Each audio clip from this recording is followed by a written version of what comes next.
Hey guys, welcome back to the channel. Today I'm looking at a Beachwaver. This is a really fantastic item. It's a Beachwaver B1 rotating curling iron. This is the Neon collection. It's an automatic spinning. I'll show you that in 1 second. It's a 1-inch barrel on this. Easy to use, spinning wand, long-lasting waves, automatic shut-off, travel-friendly, and this is the Malibu Sunrise. That's what it's called. So I just want to show you what it looks like. Give you a couple close-ups of it. Right here you can see you got the power button here with 3 different functions, and you have the left and the right, and this is how you turn and twist your hair when you're doing your curls.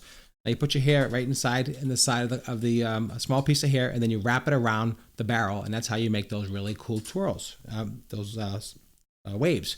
So you turn it on, and I'll show you how it turns. You can see how it turns this way.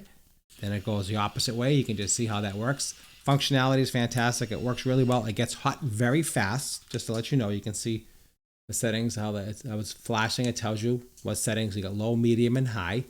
As soon as you get it to the right temperature, it'll set. And then you just basically crimp your hair in the middle, and you just twist it around, and you can see how well it works. Just like that there. Fantastic. It's a nice quality item. Again, very well built. It's got a very long cord. I would say about almost 10 feet long. Again, great for traveling. Just a high quality, and it gets hot very, very fast. So just be aware of that. Make sure when you're using it, just put it down and be careful. And that's what I have for you. Hope you enjoyed this review. If you did, please don't forget to subscribe. Follow the channel for more how-to videos. Teach you a little bit about everything, including this awesome Beachwaver B1 and Malibu Sunrise. Thanks for watching. Hope you enjoyed, and don't forget to follow.